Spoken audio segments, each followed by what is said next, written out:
Today we're going to talk about superheroes, Dia de los Muertos, and spin the wheel of chance. Let's get started.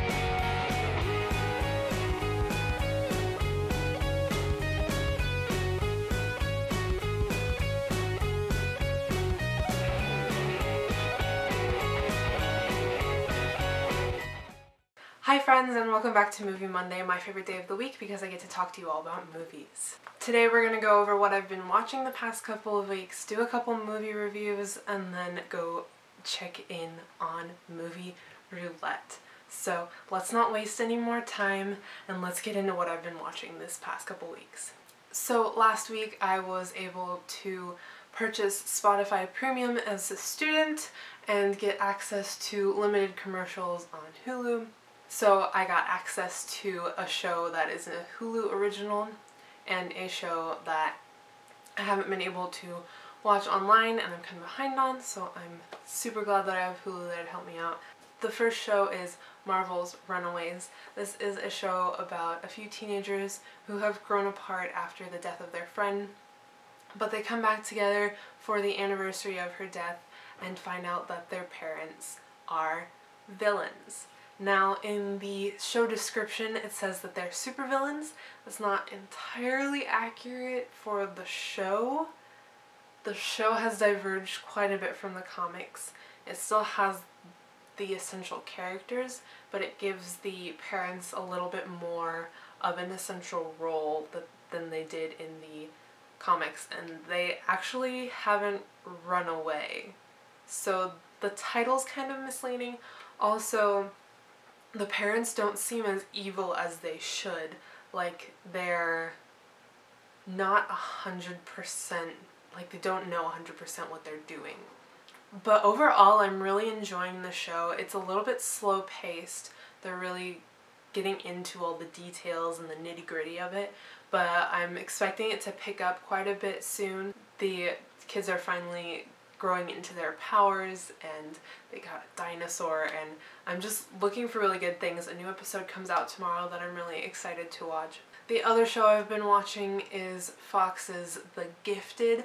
The show is based in Fox's X-Men universe after the X-Men and the Brotherhood of Mutants have disappeared, and it follows a brother and sister mutant who join the mutant underground trying to escape the authorities.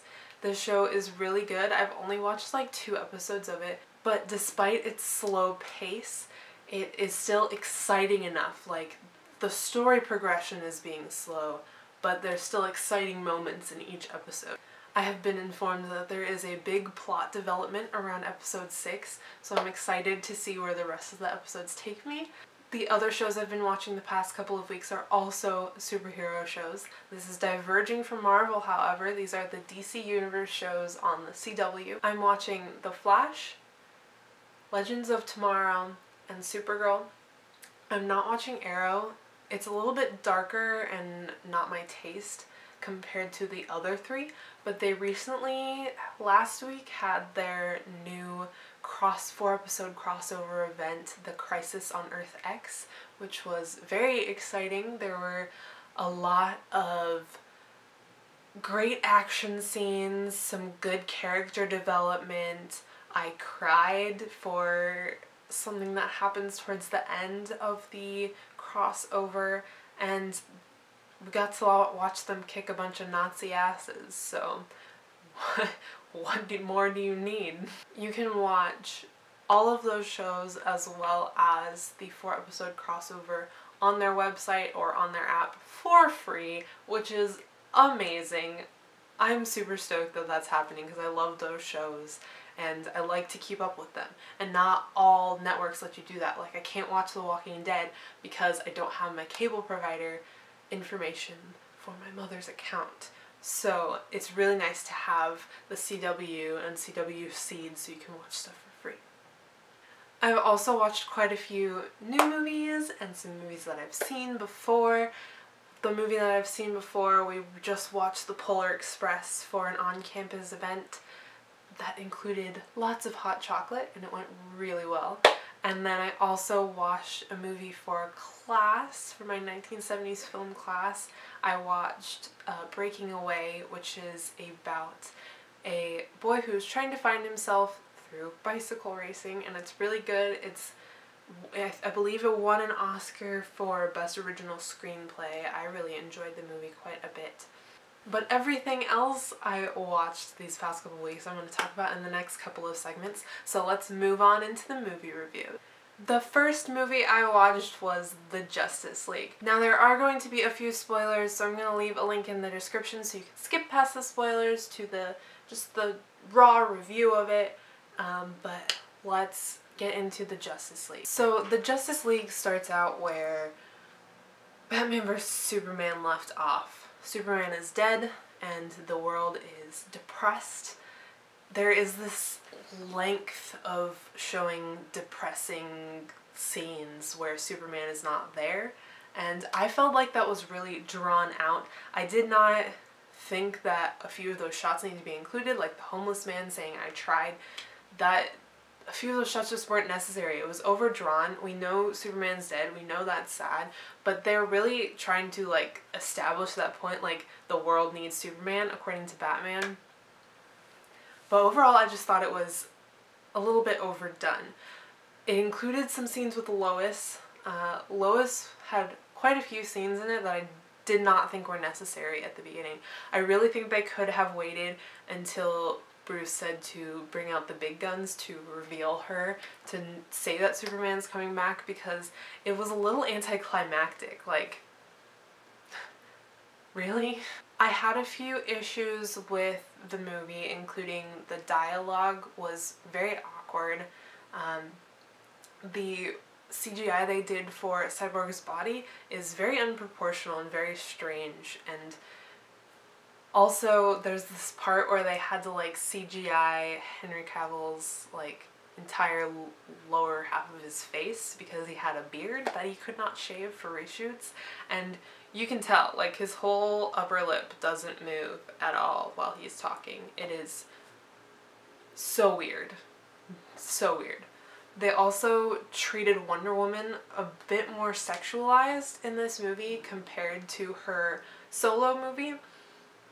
Her costume isn't any different. It's the exact same as in Wonder Woman. However, they played with camera angles a lot that sexualize it quite a bit, like her jumping down from a high place and you're like viewing it from below so you can kind of see up her skirt, or them jumping up into the air and you can see up the back of her skirt.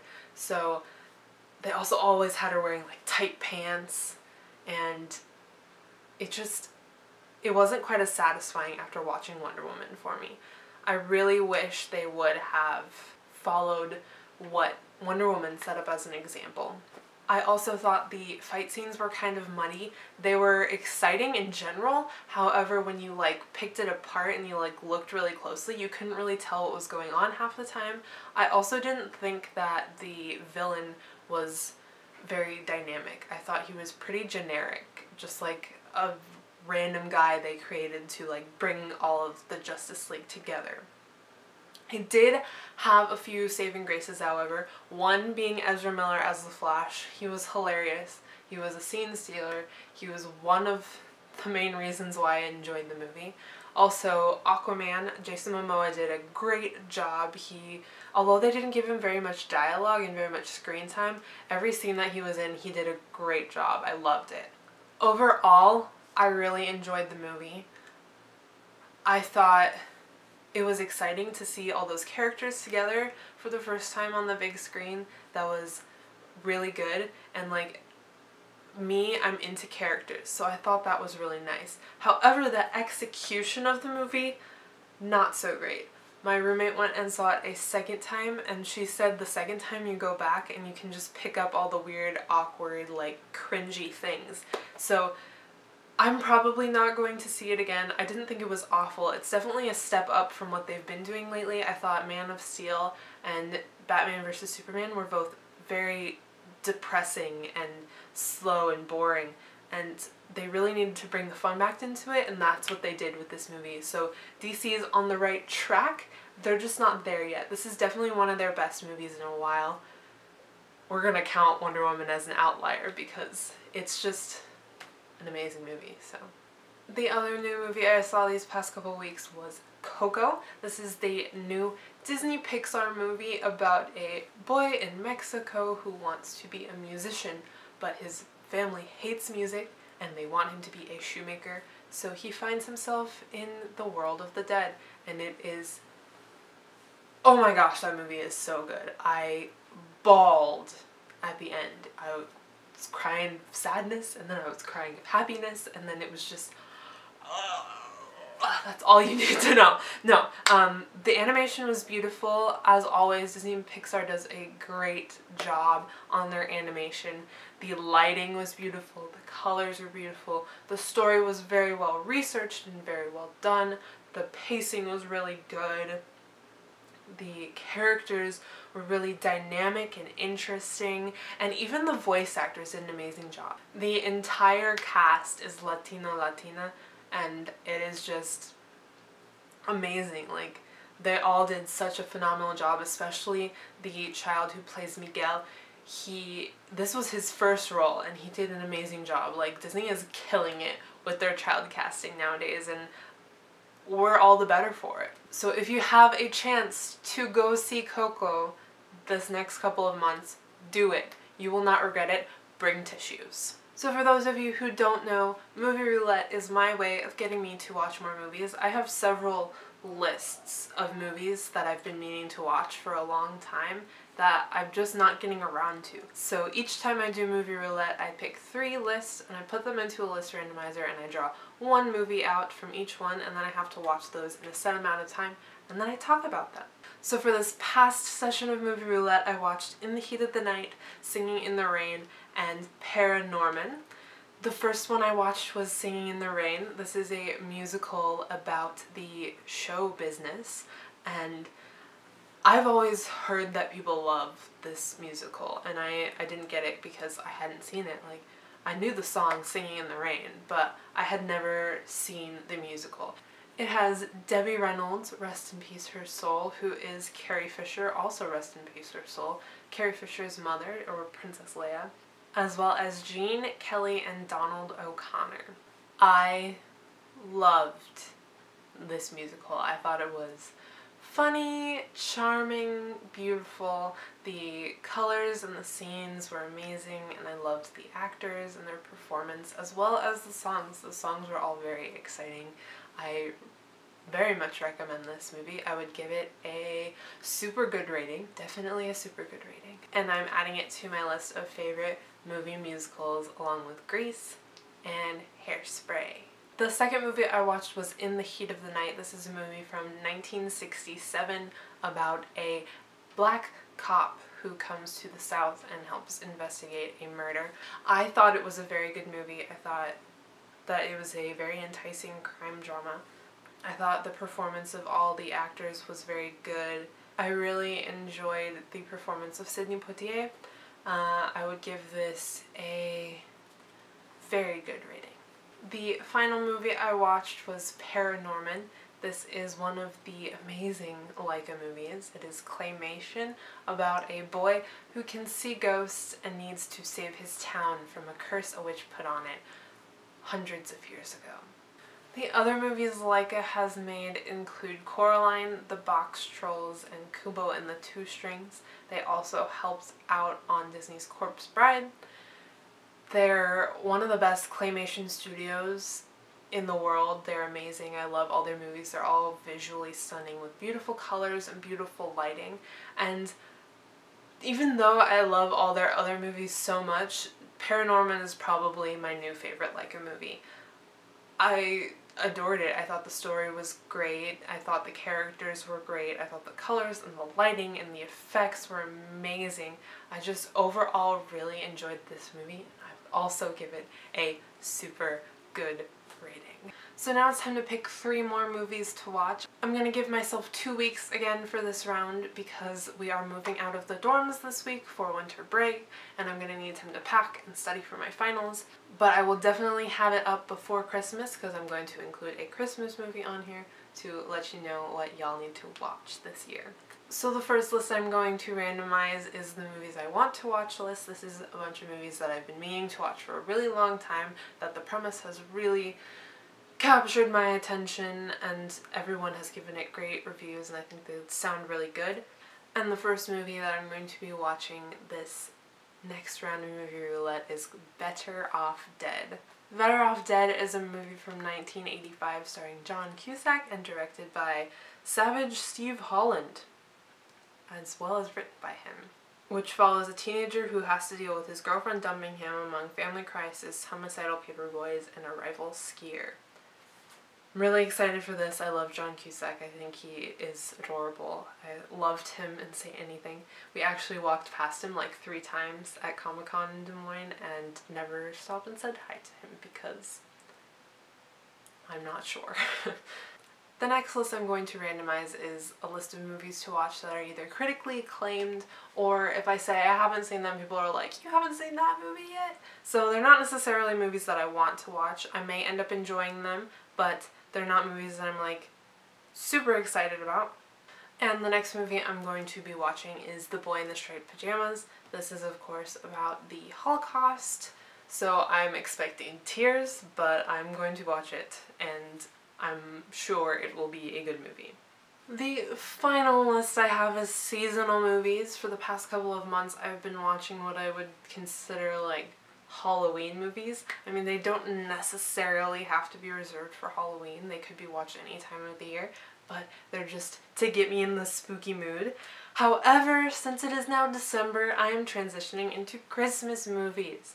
So, I have 1, 2, 3, 4, 5, 6, 7, 8, 9, 10, 11, 12 Christmas movies on this list that I'm going to randomize, and let's see what I'm going to watch. And the final movie I'm going to watch in the next 2 weeks is White Christmas. This is a movie from 1954 directed by Michael Curtiz, starring Bing Crosby, about a successful song and dance team becoming romantically involved with a sister act and team up to save the failing Vermont Inn of their former commanding general. Not really sure, but I'm going to watch it, so. But that is all I have for you this lovely Monday. If you enjoyed this video, please give it a thumbs up to let me know that I'm doing a good job. And if you'd like to see more videos like this, as well as other videos I upload, please subscribe down below and hit the little bell button so you get notified whenever I upload. I upload videos every Monday, Wednesday, and Friday. But for now, I hope you all have a great day, week, month, and rest of your year, and I will see you on Wednesday. Stay happy. Bye!